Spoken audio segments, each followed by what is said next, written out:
ಮೇಷರಾಶಿಯವರಿಗೆ ದಿನದ ಆರಂಭದಲ್ಲಿ ಏನೋ ಒಂದು ರೀತಿಯ ಕಿರಿಕಿರಿ ಶುರುವಾಗುತ್ತೆ. ಬೆಳಗ್ಗೆ ಎದ್ದ ತಕ್ಷಣದಲ್ಲಿ ಯಾಕೋ ಇವತ್ತು ಸರಿಯಿಲ್ಲ ಅನ್ನುವಂತಹ ಅನುಭವ ಬರುತ್ತೆ. ಹಾಗಾಗಿ ಆ ಅನುಭವದ ಆಧಾರದ ಮೇಲೆ ಮುಖ್ಯವಾಗಿ ಮಾಡಬೇಕಾದಂತಹ ಕೆಲವು ಕೆಲಸಗಳನ್ನು ಸ್ವಲ್ಪ ಆಲೋಚನೆ ಮಾಡಿ ತುಂಬ ಆತುರ ಇಲ್ಲ, ತುಂಬ ಅಗತ್ಯ ಇಲ್ಲ ಅಂತಾದರೆ ಮುಂದಿನ ದಿನಕ್ಕೆ ಹಾಕ್ತಕ್ಕಂಥದ್ದು ಬಹಳ ಒಳ್ಳೆಯದು.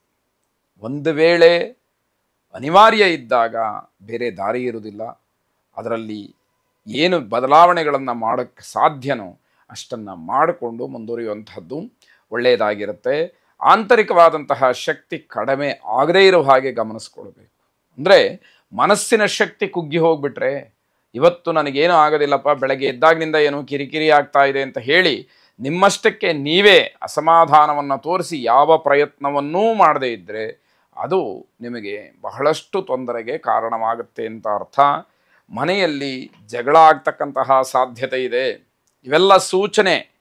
ನಿಮಗೆ ಏನಾದ್ರು ಸೂಕ್ಷ್ಮ ಗೊತ್ತಾಯಿತು ಅಂತಾದರೆ ಅದನ್ನು ಹೇಗೆ ಬಗೆಹರಿಸುವಂಥದ್ದು, ಕೋಪ ಬಂತು ಯಾವುದೋ ವಿಷಯಕ್ಕೆ ಅಂತಂದರೆ ಹೇಗೆ ಕಡಿಮೆ ಮಾಡಿಕೊಳ್ತಕ್ಕಂಥದ್ದು, ಯಾವುದೋ ವಿಷಯಕ್ಕೆ ಜಗಳ ಆಗುತ್ತೆ, ಮನಸ್ತಾಪವಾಗುತ್ತೆ ಎನ್ನುವಂತಹ ಸೂಚನೆಗಳು ಗೊತ್ತಾದಾಗ ಯಾವ ರೀತಿ ಅದನ್ನೆಲ್ಲ ಬಗೆಹರಿಸ್ತಕ್ಕಂಥದ್ದು, ಈ ದೃಷ್ಟಿಯಲ್ಲಿ ಆಲೋಚನೆಯನ್ನು ಮಾಡಬೇಕು.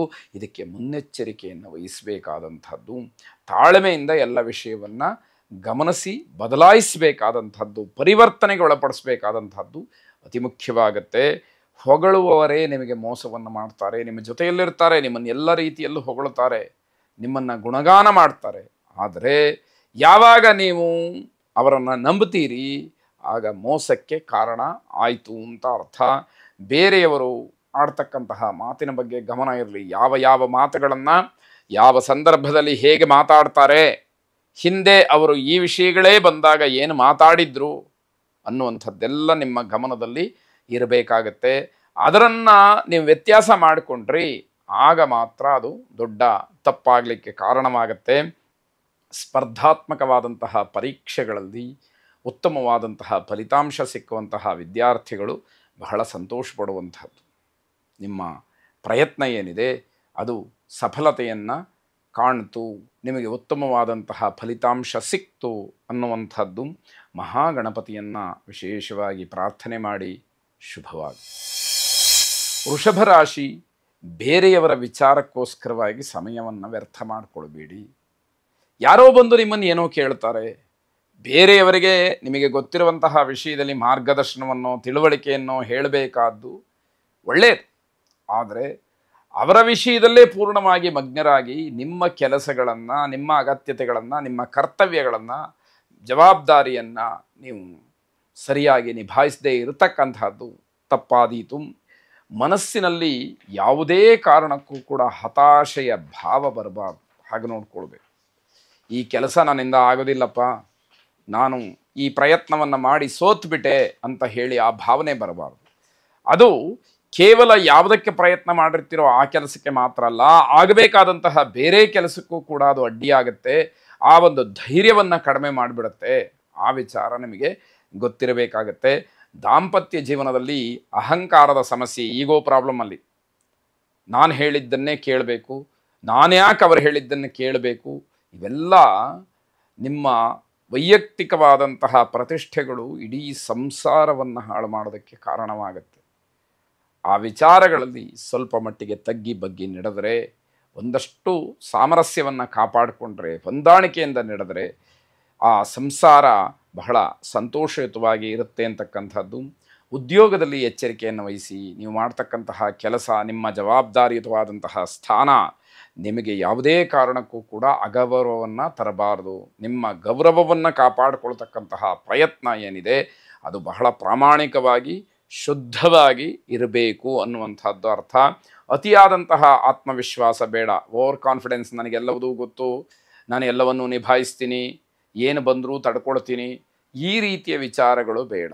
ಯಾಕೆ ಅಂತಂದರೆ ಕೆಲವಷ್ಟು ವಿಚಾರಗಳು ಮನುಷ್ಯನನ್ನು ಪರೀಕ್ಷೆ ಮಾಡೋದಕ್ಕೋಸ್ಕರನೇ ಎದುರಾಗುತ್ತೆ. ಅಂತಹ ಸಂದರ್ಭಗಳೇ ಇರೋದಿಲ್ಲ. ಆದರೆ ನಮ್ಮ ಒರಟುತನವೋ ಅಥವಾ ಅತಿಯಾದಂತಹ ಆತ್ಮವಿಶ್ವಾಸವೋ ಅದರಿಂದ ತೊಂದರೆಗೆ ಕಾರಣವನ್ನು ಮಾಡಿಕೊಳ್ಳುವ ಹಾಗೆ ಮಾಡಿಬಿಡುತ್ತೆ. ಅದರಿಂದ ಆ ರೀತಿಯ ಅತಿಯಾದ ಆತ್ಮವಿಶ್ವಾಸ ಖಂಡಿತವಾಗಿ ಬೇಡವೇ ಬೇಡ ಅಂತ ಅರ್ಥ. ಅದೃಷ್ಟದ ಸಂಪೂರ್ಣ ಬೆಂಬಲಕ್ಕೋಸ್ಕರವಾಗಿ ಹೋರಾಟ ಮಾಡಬೇಕಾಗತ್ತೆ. ನನಗೆಲ್ಲವೂ ಇದೆ, ನನಗೆ ಗೊತ್ತಿದೆ, ನಾನು ಕಷ್ಟಪಡ್ತಾ ಇದ್ದೀನಿ, ನನಗೆ ಆ ಬುದ್ಧಿವಂತಿಕೆ ಇದೆ, ಆದರೂ ಯಾಕೆ ಈ ಕೆಲಸ ಆಗ್ತಾ ಇಲ್ಲ ಅನ್ನುವಂತಹ ಹೋರಾಟ ಇದೆಯಲ್ಲ, ಅದು ಅದೃಷ್ಟ ನನಗೆ ಒಲ್ದಿಲ್ಲ ಅನ್ನುವಂತಹ ರೀತಿಯಲ್ಲಿ, ಅಂದರೆ ಇದನ್ನು ನಾನು ಪಡ್ಕೊಳ್ತೀನೋ ಇಲ್ಲವೋ ಅಂತಕ್ಕಂತಹ ಅನುಮಾನದಲ್ಲಿ ನಿಮ್ಮ ಹೋರಾಟ ನಡಿಬೇಕಾದಂಥದ್ದಾಗತ್ತೆ. ಅದನ್ನು ನೀವು ಪ್ರಯತ್ನಪೂರ್ವಕವಾಗಿ ಮಾಡ್ತೀರಿ, ದೈವಾನುಗ್ರಹದಿಂದ ಅದರಲ್ಲಿ ಯಶಸ್ಸನ್ನು ಕಾಣ್ತೀರಿ. ಅದು ಸಂತೋಷದ ವಿಷಯ. ವಿಶೇಷವಾಗಿ ಸುಬ್ರಹ್ಮಣ್ಯ ಸ್ವಾಮಿಯನ್ನು ಪ್ರಾರ್ಥನೆ ಮಾಡಿ. ಶುಭವಾಗಿ. ಮಿಥುನ ರಾಶಿ, ಕುಟುಂಬದ ಸಾಮರಸ್ಯ ಚೆನ್ನಾಗಿರುತ್ತೆ. ದಂಪತಿಗಳ ಮಧ್ಯದಲ್ಲಿ ಈ ದಿವಸದ ಮಟ್ಟಿಗೆ ಯಾವುದೇ ಭಿನ್ನಾಭಿಪ್ರಾಯಗಳು ಇಲ್ಲದೆ ನೀವು ಹೇಳಿದಂತಹ ಮಾತುಗಳು ಪರಸ್ಪರವಾಗಿ ಒಪ್ಪಿಗೆಯಾಗ್ತಕ್ಕಂಥದ್ದು ನಿಮ್ಮ ಮನೆಯಲ್ಲಿ, ಕುಟುಂಬದಲ್ಲಿ, ಸಂಸಾರದಲ್ಲಿ ಕಾಣುವಂಥದ್ದಾಗತ್ತೆ. ಸರ್ಕಾರಿ ಉದ್ಯೋಗಿಗಳಿಗೆ ಅನುಕೂಲವಾಗತಕ್ಕಂತಹ ಸಮಯ.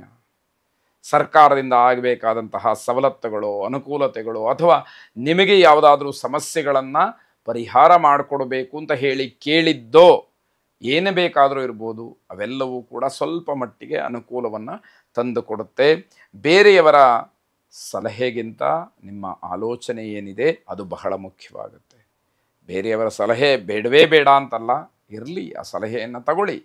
ಆದರೆ ನಿಮ್ಮ ಆಲೋಚನೆ, ನಿಮ್ಮ ಮನಸ್ಸಿಗೆ ಯಾವ ರೀತಿಯಲ್ಲಿ ವಿಷಯಗಳು ಬರುತ್ತೋ ಅದನ್ನು ಮತ್ತೆ ಮತ್ತೆ ಆಲೋಚನೆಯನ್ನು ಮಾಡಿ ಆ ವಿಷಯವನ್ನು ಸರಿಯಾಗಿ ತಿಳಿದು ಅದರಂತೆ ನಡ್ಕೊಳ್ತಕ್ಕಂಥದ್ದೇ ನಿಮಗೆ ಸೂಕ್ತವಾದಂಥದ್ದಾಗತ್ತೆ.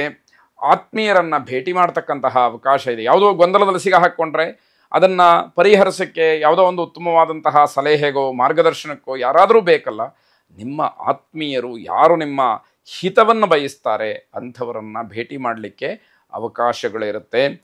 ಮಕ್ಕಳ ವಿದ್ಯಾಭ್ಯಾಸದ ಬಗ್ಗೆ ಇದರ ಜೊತೆಯಲ್ಲಿ ಗಮನ ಇರಬೇಕು. ಮಕ್ಕಳು ಆ ವಯಸ್ಸಿಗೆ ಅನುಗುಣವಾಗಿ ಅಭ್ಯಾಸವನ್ನು ಮಾಡ್ತಾ ಇದ್ದಾರಾ, ಅಥವಾ ಅವರದ್ದಲ್ಲದೇ ಇರತಕ್ಕಂತಹ ಬೇರೆ ಬೇರೆ ಚಟುವಟಿಕೆಗಳಲ್ಲಿ ಅವರಿದ್ದಾರಾ? ಇದರಿಂದ ಕುಟುಂಬದ ಗೌರವ, ನಿಮ್ಮ ಗೌರವ, ಹಾಗೆ ಮನೆತನದ ಗೌರವ ಹಾಳಾಗೋದಕ್ಕೆ ಅವಕಾಶಗಳಿರುತ್ತೆ. ಈ ಎಲ್ಲ ಅಂಶಗಳನ್ನು ಬಹಳ ಸೂಕ್ಷ್ಮವಾಗಿ ಗಮನಿಸಿ ಮಕ್ಕಳಿಗೆ ಸರಿಯಾದಂತಹ ತಿಳುವಳಿಕೆಯನ್ನು, ಬುದ್ಧಿವಂತಿಕೆಯನ್ನು ಹೇಳ್ತಕ್ಕಂಥದ್ದು ಬಹಳ ಮುಖ್ಯವಾಗುತ್ತೆ. ನರಸಿಂಹಸ್ವಾಮಿಯನ್ನು ಪ್ರಾರ್ಥನೆ ಮಾಡಿ. ಶುಭವಾಗಿ. ಕರ್ಕಾಟಕ ರಾಶಿ, ನವವಿವಾಹಿತರಿಗೆ ಸಿಹಿ ಸುದ್ದಿ ಇರತಕ್ಕಂಥದ್ದು. ಅದು ಕುಟುಂಬದವರ ಆಶೀರ್ವಾದ. ಸಮಾಜದಲ್ಲಿ ನಿಮ್ಮ ಉದ್ಯೋಗ ಅಥವಾ ವೃತ್ತಿ, ನೌಕರಿ, ಈ ಸ್ಥಳದಲ್ಲಿ ಎಲ್ಲ ಕಡೆಯಲ್ಲೂ ಕೂಡ ನಿಮಗೆ ಒಳ್ಳೆಯ ಅಭಿಪ್ರಾಯವನ್ನು ಹೇಳ್ತಕ್ಕಂಥದ್ದು, ಶುಭವನ್ನು ಹಾರೈಸ್ತಕ್ಕಂತಹ ಕೆಲಸಗಳು ಆಗತ್ತೆ ಅಂತ ಅರ್ಥ. ಪರಿಶ್ರಮಕ್ಕೆ ತಕ್ಕ ಪ್ರತಿಫಲ ದೊರೆಯುವಂತಹ ಸಂದರ್ಭಗಳಿದೆ. ಅದು ಅವತ್ತಿನ ಮಟ್ಟಿಗೆ ನಮಗೆ ತುಂಬ ಸಮಾಧಾನವನ್ನು ಕೊಡ್ತಕ್ಕಂಥದ್ದಾಗತ್ತೆ. ಹೊಸ ಆಸ್ತಿಯ ಖರೀದಿಗೆ ಅವಕಾಶ ಇದೆ. ನಿಮ್ಮ ಪ್ರಯತ್ನವನ್ನು ನೀವು ಮಾಡಿ ಯೋಗ್ಯತೆಗೆ ಅನುಸಾರವಾದಂತಹ ಫಲ, ಆ ಭಗವಂತನ ಇಚ್ಛೆ, ಅದು ನಿಮಗೆ ಸಿಕ್ಕುವಂಥದ್ದಾಗತ್ತೆ.